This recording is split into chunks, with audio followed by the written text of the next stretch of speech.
അപ്പോൾ ഫ്രണ്ട്സ്, ഈ ബക്കറ്റിനുള്ളിൽ ഒരു മുതലുണ്ട് കേട്ടോ.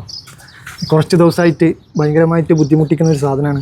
ഇതിനുള്ളിൽ അകപ്പെട്ടിട്ടുണ്ട്. ഒരു സ്പീക്കറിൻ്റെ ഉള്ളിൽ, ബ്ലൂടൂത്ത് സ്പീക്കറിനുള്ളിൽ ആളെ കുടുങ്ങിക്കണമെന്ന് തോന്നണേ. എന്തായാലും ഇവിടെ നിന്ന് ഓപ്പൺ ചെയ്ത് കഴിഞ്ഞിട്ടുണ്ടെങ്കിൽ അത് ചാടും. ആ വീട്ടിലെ ഉടമസ്ഥൻ്റെ കാലിൽ നല്ല രീതിയിൽ തന്നെ നഖത്തിന് കടിച്ചിട്ട് ചോരനെ കൊണ്ട് കളിയാക്കി. ആൾ രാവിലെ എണീച്ചപ്പോഴാണ് കണ്ടത്. കടിച്ചത് അറിഞ്ഞിട്ടില്ല, പക്ഷേ ചോര കണ്ടപ്പോഴാണ് ഇതാണെന്നുള്ള മനസ്സിലായത്. എന്തായാലും ഇതിനുള്ളിൽ ആളുണ്ടെന്നൊരു സംശയമുണ്ട്. നമുക്ക് നോക്കി നോക്കാം. ഓക്കെ, ഇവിടെ എവിടെയെങ്കിലും ചാടി കഴിഞ്ഞിട്ടുണ്ടെങ്കിൽ അത് എനിക്ക് തന്നെ വലിയ ദോഷം. അതിനെക്കൊണ്ട് ഒരു ഓപ്പൺ ആയിട്ടുള്ള സ്ഥലത്ത് കൊണ്ടുപോയിട്ട് തുറക്കാം. നമ്മളൊരു ഓപ്പൺ ആയിട്ടുള്ള സ്ഥലത്ത് എത്തിയിട്ടുണ്ട്. പെട്ടെന്നൊന്നും ഓടി ഒളിക്കാൻ പറ്റാത്തൊരു സ്ഥലത്താണ് എത്തി.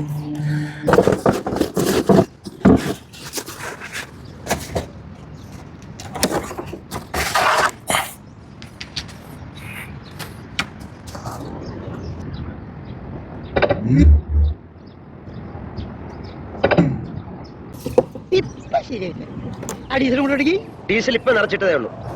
എന്നാ ഇപ്പൊ ശരിയായി തരാ. മെരീനെ ആ ചെറിയ സ്കൂൾ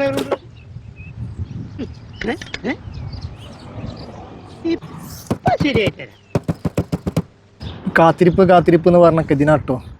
ഇതേപോലെ സ്പീക്കറിൻ്റെ അതിനുള്ളിലൊക്കെ എലി പെടണം. എന്നിട്ട് അത് വരാൻ വേണ്ടിയിട്ടുള്ളൊരു കാത്തിരിപ്പുണ്ടല്ലോ. ഒന്നും പറയാനില്ല. രാവിലെ വിലപ്പെട്ട സമയമാണ് ഈ ഒരു സാധനം കൊണ്ട് വേസ്റ്റായത്. ഇതിപ്പോൾ പുറത്തെടുത്താലേ ഇതിപ്പോൾ കൊണ്ടുപോകാൻ, തിരിച്ചു കൊണ്ടുപോകാൻ പറ്റുള്ളൂ. ഇവിടെ വെച്ച് പോയി കഴിഞ്ഞാൽ ഇത് ആരെങ്കിലും എടുത്ത് കൊണ്ടുപോകും ചെയ്യും.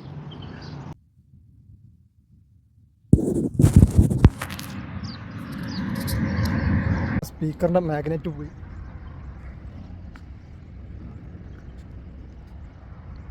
$50,000 കൊടുത്ത് 2000 ദിറംസിൻ്റെ അടുത്ത് വരുന്നുണ്ട് എന്ന് പറഞ്ഞു.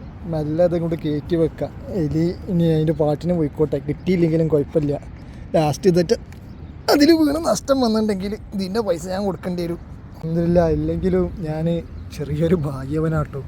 ആദ്യം കുറച്ച് ബുദ്ധിമുട്ടുണ്ടെങ്കിലും എൻ്റെ എല്ലാ കാര്യത്തിലും അങ്ങനെയാണ്. ഇതണ്ടില്ലേ, ഈ കണ്ട ചെളിയിൽ ഈ സാധനം വീണ് കഴിഞ്ഞാൽ കിട്ടൂല എന്നുള്ളത് 100% ഗ്യാരൻ്റിയാണ്. എന്നിട്ട് ഞാൻ കുറേ തപ്പി നോക്കി. ദാസപ്പോ എന്നെ ശരിക്കൊന്ന് ശ്രദ്ധിച്ചേ. എന്റെ പെരുമാറ്റത്തിൽ എന്തെങ്കിലും പന്തികളുണ്ടോന്ന് ഒന്നും നോക്കിക്കേ.